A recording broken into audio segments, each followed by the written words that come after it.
नमस्कार दोस्तों, स्वागत है आप सभी का हमारे YouTube चैनल पर। तो आज हम बात करेंगे डीएलएड प्रथम तृतीय सेमेस्टर एग्जाम 2025 लेटेस्ट अपडेट के बारे में। तो आज हमारी तारीख हो चुकी है 9 जून 2025। आज की ब्रेकिंग न्यूज हम इस वीडियो में देखेंगे।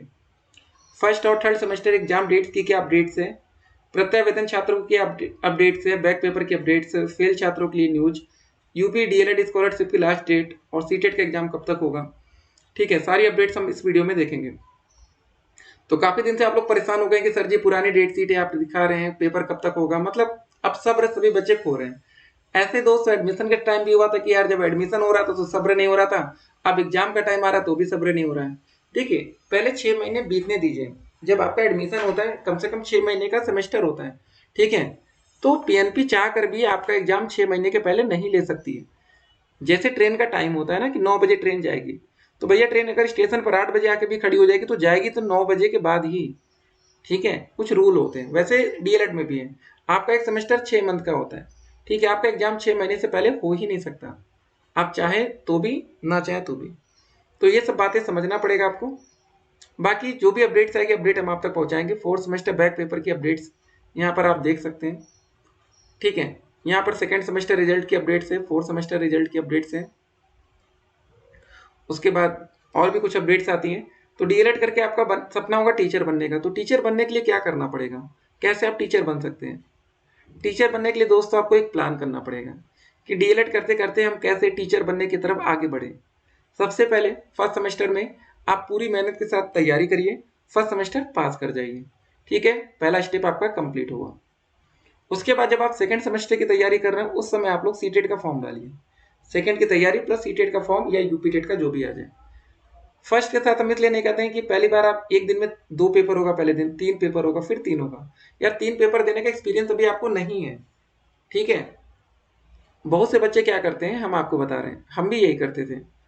अब जैसे दोस्तों देख लीजिए, पहले दिन बाल विकास शिक्षण अधिगम का पेपर होगा, दूसरे दिन विज्ञान गणित सामाजिक अध्ययन का होगा, तीसरे दिन आपका हिंदी संस्कृत और कंप्यूटर होगा। 3 दिन में पेपर खत्म।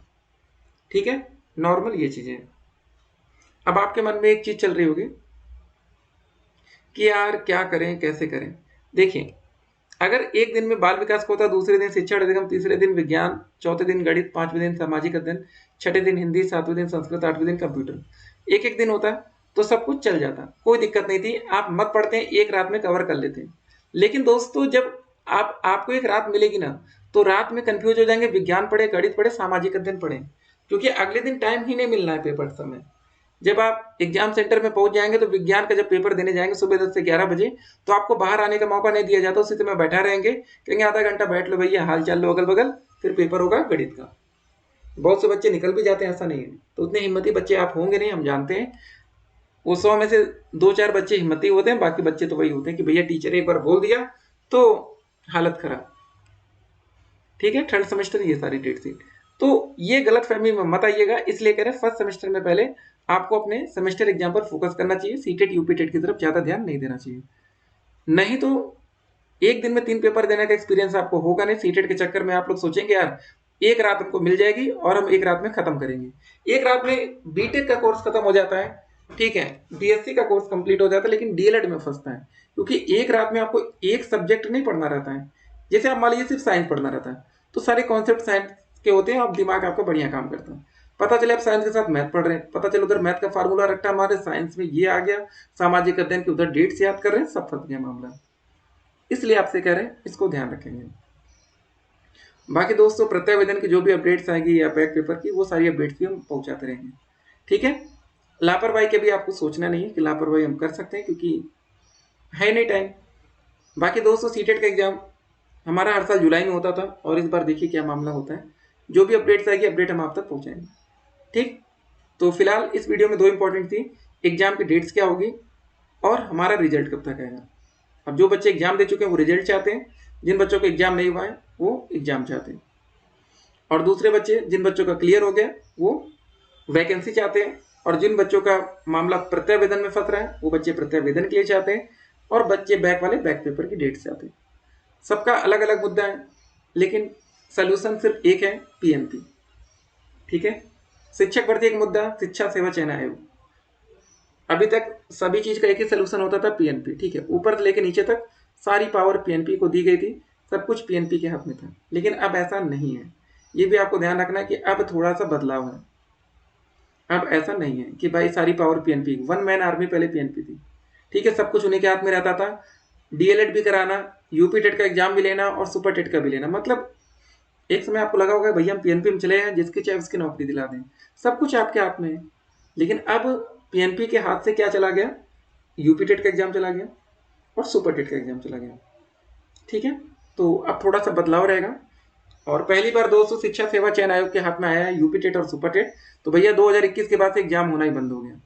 मतलब 2022 में कोई भी यूपी टेट का अलग से फॉर्म नहीं है, 2023 में नहीं है, 2024 में नहीं है, 2025 में नहीं है, 4 साल हो गए, बताइए। इसीलिए होता है ना कि जो पुराना रहता है ओल्ड इज गोल्ड क्यों बोला जाता है, कम से कम भैया वो करा तो रहे थे ना, अभी तो कराना ही बंद कर दिए। अब ऐसा क्या बेहतर हो कि 4 साल, कुछ बच्चे ऐसे हो सकते हैं 4 साल में ओवर एज हो जाए, कुछ वैकेंसी आती है ना जहाँ पर लिमिट्स भी होती है भैया, हर चीज ऐसा थोड़ी नहीं है, ठीक है। एक बात और, सीटेट अगर आप लोग क्लियर कर लेंगे तो उसकी वैलिडिटी अब लाइफ टाइम हो गई, ठीक है। तो उधर आप फायदा उठा लीजिएगा, सीटेट पास हो गए, लाइफ टाइम के लिए वैलिड है, टेंशन फ्री है, घूमिए आराम से एंजॉय करिए।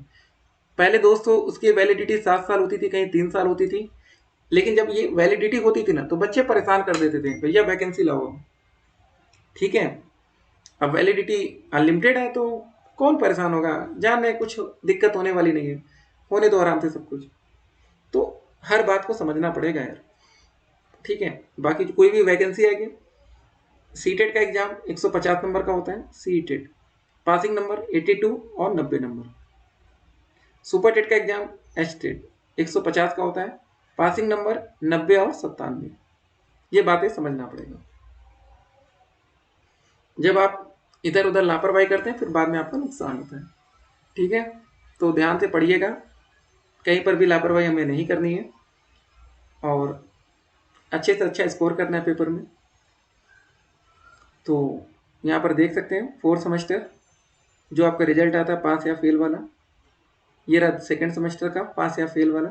जब रिजल्ट में पास लिख कर आता है ना, जो खुशी मिलती है ना, क्या ही बताएं। और लेकिन बैक लगने के बाद जो खुशी मिलती है वो तो फिर नेक्स्ट लेवल है। आपको बता दें प्रत्यावेदन वाले छात्र 1 साल से, कोई 2 साल से, कोई 3 साल से भटक रहे हैं बच्चे। 2019 बैच के छात्र अभी तक उनका डीएलएड कंप्लीट नहीं हुआ, आज हम 2025 में बैठे हैं। तो आप अंदाजा लगाइए ना कि क्या चल रहा है आखिर, ठीक है। तो जो बच्चे आगे बढ़ रहे हैं वो बढ़ते चले जाते हैं, जो बच्चे पीछे हो जाते हैं वो पीछे होते चले जाते हैं, ठीक है। सुने होंगे ना अमीर आदमी और अमीर होता है, गरीब आदमी और। तो बैक पेपर वालों को कोई पूछ भी नहीं रहा है कि यार एग्जाम होना चाहिए, थोड़ा सीरियसली लेना चाहिए कि जिन बच्चों की बैक लग गई है ऑलरेडी वो बच्चे डिप्रेशन में, उनका एग्जाम क्लियर करा के उनको पास करा के हटा देना चाहिए, बात खत्म। सोचिए थोड़ा, ठीक है। एग्जाम जल्द से जल्द होगा, फिर मिलते हैं, स्टे कनेक्टेड।